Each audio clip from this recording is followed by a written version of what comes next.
So your expectations of becoming that happy parent who is calm all the time, manages to spend quality time with their kids, cooks healthy recipes for both lunch and dinner almost every single day, and whose kids don't even know what screen time is, seems like the end of a rainbow, right? So then you are right where you must be, because today I'm going to tell you that it is possible, but only that you just need to make some little bit adjustments. Hi everyone, welcome to my channel. So being a mom is definitely not an easy job, and it's quite natural to lose our temper and feel helpless sometimes, but we all still try to remain happy and calm and not to yell at our kids. So today I'm going to share 15 tips which I have learned through my day-to-day experience with my daughter, and which actually helped me a lot to remain calm, be a happier mom. So I really hope that you find this video helpful and these tips really help you. So as our kids grow from this squishy baby little face to this dramatic toddler era, we tend to start to lose our tempers, and you probably didn't imagine it this way. So isn't it supposed to be like catching butterflies in the garden together, finishing food without any leftovers, and like getting straight 11 hours sleep even after 3 hours of afternoon naps? But instead of butterflies, you are running after your hyperactive toddler. No matter how hard you try to fix it, there are still days which are like out of our control. So in my case, since my mother-in-law actually helps me with looking after my daughter, so when I'm out for my work, I feel my days are pretty much sorted. But of course, I'm not an exception, and I have yelled at my daughter also, and then later I cried out of mom guilt. You try your best to be a happy and calm mother, but you are burst right when you hit the rock bottom and start yelling at your kids. And then comes mom guilt and the constant question of how to be a happy mom. So obviously it's not a natural process, so you have to make it a habit slowly. So my tip number one is taking a deep breath. Before becoming a toddler mom, I really didn't know the value of breathing technique. It was all fancy to me. But now this is my instant switch to calm down. When you are having a tough time, just stop and start taking 2 to 3 deep breaths, like from your belly, and you will instantly feel the results. And then you do not feel angry anymore, and like all the situations are under your control now. And not only for us, this is also a good way to teach our kids. So how to control their emotions. You can make it a bedtime ritual, like practice this breathing technique together right before their bed, and this will definitely help them in their future. Tip number 2 is practicing mindfulness. So mindfulness is a very good practice, which is not only for tired mamas, it's for everyone, and this is a huge stress reliever. Just like the breathing technique, pause your thoughts for a moment and try to watch your surroundings with all your senses without being judgmental. It can be as simple like watching the bright sunlight coming through your window, or like feeling the air. How does it feel? Do you feel fresh even in this humid condition? Just feel the air. Feel what's happening right surrounding you. Like feel it. Watch it with your eyes. Like really watching it instead of like just blindly looking at something. Do it mindfully. You will see an instant smile on your face when you feel grateful for these little things. Initially, you may find that your mind tends to get easily drifted away, but once you start practicing it, then you will find that you won't have to put any additional effort to be mindful. Tip number 3 is focusing on what is good. So this is like maybe one of the best mom hacks, because this is the era of social media, and with this we always have this instant reflex action of comparing our lives to that of what we are watching online, and unfortunately this includes our kids as well. So try to watch it only, like not easily absorb everything whatever you watch. Just learn to control when to stop, like learn to control your limit. Not every single day is a perfect day, but there has to be something good about it, and not every kids are also same. So there must be something about your kid which makes them special. It's okay if she didn't finish her lunch today, but did you notice how happy your kid was when she saw that you made her favorite breakfast today? Maybe the room is messy because the kids were playing, but look at the like big building block they made today. So you loved it, right? And it instantly had brought smile to your face. So stop comparing it and start to feeling happy about what you have and be thankful for them. Tip number 4 is doing one at a time. So we are pro at multitasking, but sometimes we try to accomplish all at once and things get wild. So when you are playing with your kids, try to be present at that moment. Like they should not feel like you are just sitting with them, but you are not actually present. Do not panic if you forgot to cut the veggies for tonight's dinner. You will be jumbled up if everything hits your head all together. Instead, have a clear to-do list, which is definitely not overburdened. Tip number 5 is decluttering your space. So more items means more clutter, means more stress. And you really need to declutter your space to have a free mind and not to feel irritated every now and then. Instead of piling up laundry clothes, start folding them whenever you get some free time. After breakfast or lunch, do not keep the unwashed dishes in the basin. The more clutter-free your space is, the more cheerful you feel. Even though it's not directly related to your kids maybe, but make sure to follow this tip if you are planning to be a happy mom again. Tip number 6 is planning your day ahead. Be it meal planning or taking the kids to the park or organizing your closet, make sure you know what your plans for the day.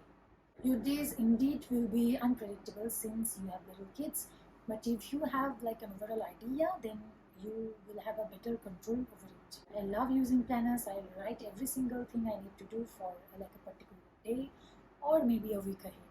You can set a particular time during the day to write it in your planner, or you can do it whenever something comes into your mind. Tip number 7 is asking for help. It's always better to ask for help rather than losing your mind. My mother-in-law really helps me a lot. I know she is looking after my daughter whenever I'm busy with something else. I also know that this is not an option for everyone.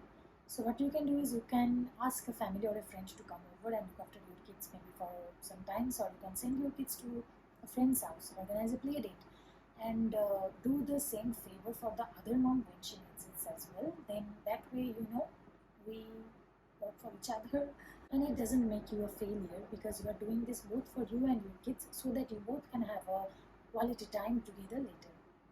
Tip number 8 is going outside. So nature is the best stress therapy, and whenever you are feeling overwhelmed, go outside and take a walk. The air outside will make you fresh and re-energized. So most of us probably live in a city and nature walk is not an option for us, but a balcony can be a great way to spend some time in the nature, have the fresh air, look at the flowers or maybe the trees. When my daughter starts pushing the boundaries, I like to spend this time alone. It's time for me to put together myself so that when I get back, I can finally focus on how to be a calm mom again. Tip number 9 is do not forget that you are the hero. So maybe your kids didn't listen to you today, maybe they didn't look twice at the food you cooked for them, but for your kids, you are the hero and you will always be their hero. Your kids admire you. They love you so much. It's just that they are still learning to control their emotions. They might not understand right now what you want them or how you want them to be, but at least you can help them do that. When you feel like you are losing it, think about the early morning snuggles. How your kids give you tight hugs and say, I love you. I'm sure this is more than enough reason to be a happier mom to them. Tip number 10 is it's okay to cry. We always try our best to remain calm, but sometimes we all know that everything gets out of our control. So last week my day started really rough. I was making breakfast, playing side by side with my daughter, and also attending a Skype meeting altogether. So I could feel that I was losing it altogether, but I still kept going. And then when my daughter started throwing tantrums during her lunchtime, I totally lost it. No, I didn't yell at her or I didn't lose my temper.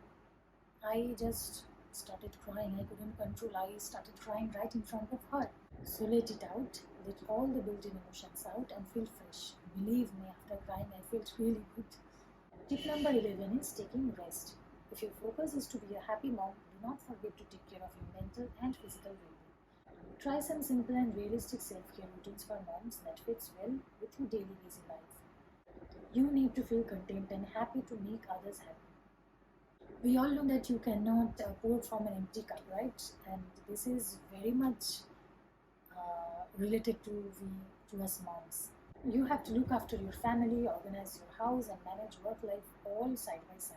And how you are going to do all this if you are not rested enough? Also try to develop a stress-free morning routine for you and stick to it. Tip number 12 is having mom friends. So if you feel like everything is getting out of your hand, you can discuss it with other mom friends, and you can get their tips and hacks or ideas how they are doing it. Do not think you are the only one with lots of problems. All mamas are dealing with something. You can join different Facebook groups or just meet with your mom friends. Talking to them will make you feel better, and sharing your thoughts will also lower the burden on your head. Just make sure that you are hanging out with the right friends. I mean, you don't want to hang out with the person who are like always comparing or on a competition to buy the latest diaper bag or whatever, always discussing recipes and all. Just make sure like you feel happy around them. You can easily express yourself, your feeling, whether it's mom guilt or whatever. Hang out with real friends where you can express yourself without any filter, and then you will again look forward to meeting them.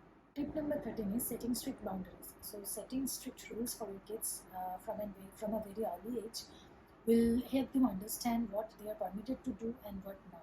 I'm not asking you to stop your kids from touching anything in the house. So they are kids, and kids will be messy. It's part of their learning process. Having certain boundaries will let them understand what to expect from them and what behaviors are allowed at home and what not. There can be rules for like schools, or like rules when they are outside their home. These boundaries will help them learn discipline and important life skills, which are really important for the emotional well-being of them in future. Tip number 14 is have some relaxed days. No matter how happening your weekends were before, after being a mom, there is hardly any difference between weekdays and weekends. So even if you have a busy schedule, try having some relaxed days. Let your kids have their lunch on the couch or some additional screen time today. Skip making dinner tonight and order something online. Let's have a movie night. So since these are not part of your regular daily schedule, so your kids will really enjoy this, and you will enjoy it all together as a family. And if your kids are well aware of their strict boundaries on like every single day, then this will not be a big problem to get them back to their routines after these late back days. Tip number 15 is expressing gratitude. So did you see the smile on your daughter's face when she had the first bite of sandwich you made for her? Or how did you feel when you saw that your 2-year-old was picking up his own toys? You felt amazed, and you must have felt grateful for this. When we feel this joy, our hearts are filled with pure love. We forget the tiredness, anger, and anything negative. Do not forget to feel thankful for every single small thing. The little burst of joy can instantly uplift your mood. You can write 3 things you are grateful for each night before going to bed. I've been doing this since last year, and now I'm trying to make this a habit for my daughter too. She cannot write obviously, but she tells me what she liked the most today, and I believe that this practice will help her start gratitude journaling when she is old enough, and this is a really good habit, and I think everyone should start this and maintain this habit. As moms, we go through so many emotions daily, and some of them we are not proud of, and we wish we could change, and sometimes we cry our hearts out and because of mom guilt. But at the end, it's us who must have control over our emotions. So these were my tips to be a calm parent, and it is obviously not like an overnight success. I'm still learning every single day, and don't forget to mention your proven and tested hacks in the comments below so that I can learn new tips as well. And I really hope that you find these tips helpful, and this will help you with becoming a happier mom again. Don't forget to share with your friends and families whoever need this. And if you like this video, and if you find it relatable, and maybe you will use some of these tips from now on, then please give it a like, and I really hope that you like this video. Thank you so much again for watching, and I will see you soon in my next video. Bye.